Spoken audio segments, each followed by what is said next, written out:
But sir میں اگر جو میں سمجھ پایا ہوں آپ کہتے ہیں کہ فرق نہیں ہے, مین ایشو اکنامک انڈیکیٹرز کا ہے, بائی اینڈ لارج ویسے ہی ہے آپ سمجھتے ہیں, کوئی مٹیریل فرق نہیں ہے.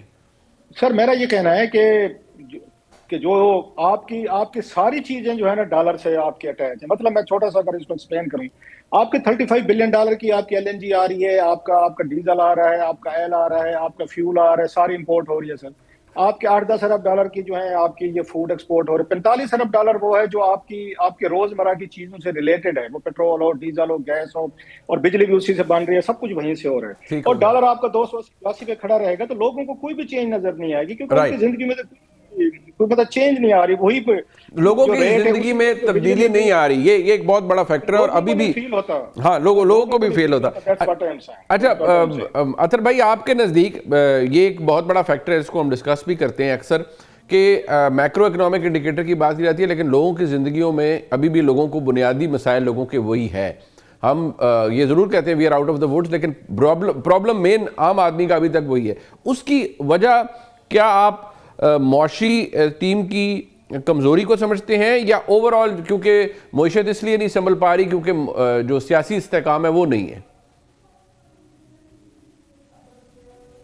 تو دیکھیں اس میں ملے جلے فیکٹرز ہیں. اوبیسلی سیاست بھی اس میں پلے کرتی ہے, ایٹ دا سیم ٹائم جو معاشی پالیسیاں ہیں ان کے حوالے سے کہا تو بہت جاتا ہے اور بڑے دعوے بھی کیے جاتے ہیں, لیکن آج 3 سال تقریباً گزر چکے ہیں, اور 3 سال کے بعد ہم کہاں پہ کھڑے. میرے خیال میں بڑے عرصے کے بعد پاکستان میں سردیوں میں لوڈ شیڈنگ ہو رہی ہے. کچھ مہینے پہلے تک ہمیں بتایا جا رہا تھا کہ پاکستان میں بجلی اتنی زیادہ ہے کہ ہم یہاں پہ بٹ کوائن کی مائننگ کریں گے جو ایکسٹرا بجلی ہے ہمارے پاس, اس لیے کہ وہ ہم کہیں کنزیوم نہیں کر سکتے. اس وقت 4000 میگا واٹ کی جو شارٹ فال ہو گئی ہے, کیونکہ آپ فرنس آئل اور LNG جو ہے وہ مہنگا پڑتا ہے, اس کو آپ کم منگواتے ہیں یا منگواتے ہی نہیں ہے. تو اس سے آپ اندازہ لگا لیں کہ آپ کی معیشت اس وقت کہاں پہ کھڑی ہے. دوسرا, آپ کا گروتھ ریٹ کس جگہ پہ ہے وہ بھی آپ کے سامنے ہے. اسی طریقے سے اگر آپ دیگر چیزوں کو دیکھ لیں جو عام بندے سے ریلیٹڈ چیزیں, کہیں پہ بھی آپ کو اس طرح بہتری نظر نہیں آتی. جو انویسٹمنٹ ہو جائے, چاہے وہ FDI ہے, فورن ڈائریکٹ انویسٹمنٹ ہے, یا بلا واسطہ کوئی جو ہے انویسٹمنٹ ہے, وہ آپ دیکھ لیں 50 سال کی کم ترین سطح کے اوپر ہے.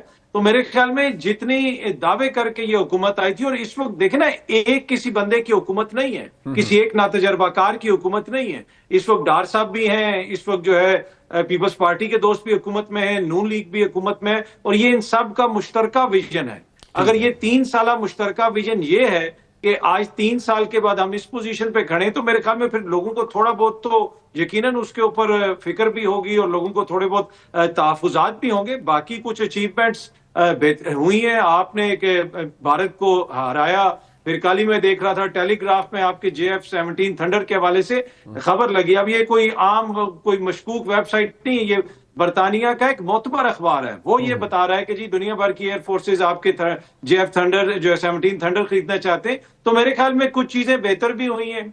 کچھ چیزیں ایسی ہیں جن پہ مزید محنت کرنے کی ضرورت ہے, اور جہاں پہ بہت بڑا جو گیپ ہے وہ پالیٹکس کے اندر ہے, جو ڈسکنیکٹ ہے حکمران اشرافیہ کا. آج دیکھیں جی اتنے دنوں کے بعد منیب بھائی, ہم نے میاں صاحب کو دیکھا, وہ باہر نکلے اور انہوں نے کیا کیا, انہوں نے باہر نکل کے لاہور کے ایئرپورٹ کے اوپر جو اشرافیہ کے لیے ایک بنائی گئی ہے لانچ, اس کا افتتاح کیا. تو اس سے آپ اندازہ لگا سکتے ہیں کہ کتنا کنیکشن ہے یا ڈسکنیکشن ہے اس وقت عوام اور حکمران طبقے کے درمیان. یہ حیدر نقوی صاحب, آپ کے نزدیک یہ ڈسکنیکشن, چلیں اکنامک چیلنجز تو ہیں, اور یہ میرے خیال میں انفینٹائل ہوگا ہمارے پارٹ پہ یا کسی کے پارٹ پہ بھی کہ وہ سوچے کہ جی فوری طور پہ تمام مسائل حل ہو جائیں, کی ایشوز ابھی بھی وہی ہیں لوگوں کے. لیکن یہ جو سیاسی ڈسکنیکشن کی بات کی ہے, کیونکہ ابھی تک لوگوں کو کوئی فائدہ عوام کو نہیں مل رہا, گو کہ بات اسی کی جاتی ہے, میاں نواز شریف صاحب ہوں, دیگر لیڈرز ہوں, کہ یہ عوام کو فائدہ پہنچنا چاہیے. تو کیا یہ سیاسی ڈسکنیکشن کی وجہ سے بھی یہ سب کچھ ہو رہا ہے کہ ابھی تک وہ ڈیویڈنڈ نہیں مل رہا لوگوں کو جو ملنا چاہیے تھا؟ دیکھیں, پہلے تو جو بیسک ڈیبیٹ ہے کہ ملک چل رہا ہے یا نہیں چل رہا, ملک تو ویسے ہی چل رہا ہے جیسا ہمیشہ سے چل رہا ہے, ہر دور حکومت میں اسی طرح چلتا رہا. اب پچھلے 3-4-5 سال سے شور زیادہ ہے کہ ملک نہیں چل رہا. اب جب آپ بات کرتے ہیں کہ معاشی پریشانی جو ہے وہ اس کے حوالے سے ہم کہاں کھڑے ہیں, تو پاکستان کی تو آپ بات چھوڑیں, آپ دنیا کے ترقی یافتہ ممالک کو دیکھیں, آپ یورپین ممالک کو دیکھیں, آپ UK کو دیکھیں, آپ امریکہ کو دیکھیں, آپ کینیڈا کو دیکھیں, آپ اس طرح کے اور جو دوسرے ممالک ہیں وہاں دیکھیں, وہاں مہنگائی کا کیا حال ہے. ہم جو یہ ڈبیٹ کر رہے ہیں کہ عوام جو ہے اس کے لیے سہولتیں نہیں ہیں, عوام کے لیے وہ تمام فیسلٹیز میسر نہیں ہیں جو ہونا چاہیے, تو یہ سوال دنیا کے ہر ملک میں وہاں کی حکومتوں سے اٹھ رہا ہے, اور میرے خیال ہے آپ مجھ سے زیادہ اس سے واقف ہوں گے. آپ نے بات کی ڈسکنیکشن کی کہ عوام کے ساتھ رابطہ نہیں ہے. عوام کے ساتھ رابطے کے لیے کیا کرنا ہوگا؟ عوام کے ساتھ رابطے کے لیے کیا بازاروں میں اور شہروں میں گھومنا پڑے گا؟ عوام کے ساتھ آپ مریم نواز شریف صاحبہ جو پنجاب میں کام کر رہی ہیں, آپ دیکھیں وہ میرے خیال ہے روزانہ ہی کوئی ایک ایسا پروجیکٹ آتا ہے جو کہ براہ راست جس کا عوام سے تعلق ہے. سندھ میں بھی اس طرح کا کام ہو رہا ہے, کے پی میں بھی اب جو وزیر اعلیٰ صاحب گئے ہیں انہوں نے جو چیزیں شروع کی ہیں, بلوچستان میں بھی جو طالب علموں کے ساتھ, اسٹوڈنٹس کے ساتھ جو ابھی پچھلے دنوں ان کو یونیورسٹیز میں جو لیپ ٹاپس دیے گئے یا اس طرح کی جو بھی فیسلٹیز دی گئی, جو الیکٹرانک بائکس دی گئی بلوچستان میں, سندھ میں, تو عوام کے ساتھ تو کنیکشن آپ ایسے ہی بنا سکتے ہیں نا. عوام کے ساتھ تو کنیکشن آپ کو اسی طرح نظر آتا ہے جس طرح پنجاب میں, سندھ میں یا دوسرے صوبوں میں کام ہو رہا ہے. تو جو ڈسکنیکشن کی بات ہے, بات یہ ہے کہ جب ہم انفارچونیٹلی ہمیں ایک ریئلٹی کا سامنا کرنا پڑے گا, ہمیں اس ریئلٹی کو بھی ڈسکس کرنا ہوگا کہ ہم ایسے دو گروپوں میں بٹ گئے ہیں کہ ہمیں کسی کی اچھائی نظر نہیں آتی, ہم اس کو بھی برائی بنا کر پیش کرتے ہیں, اور برائی کو اتنا زیادہ ہم آگے لے جاتے ہیں کہ جو کہ اتنے اختلاف میں بڑھ جاتا ہے کہ مقامی سطح پہ بھی اور بین الاقوامی سطح پہ بھی ہماری جگ ہسائی ہونے لگتی ہے. اگر آپ چاہتے ہیں کہ ملک,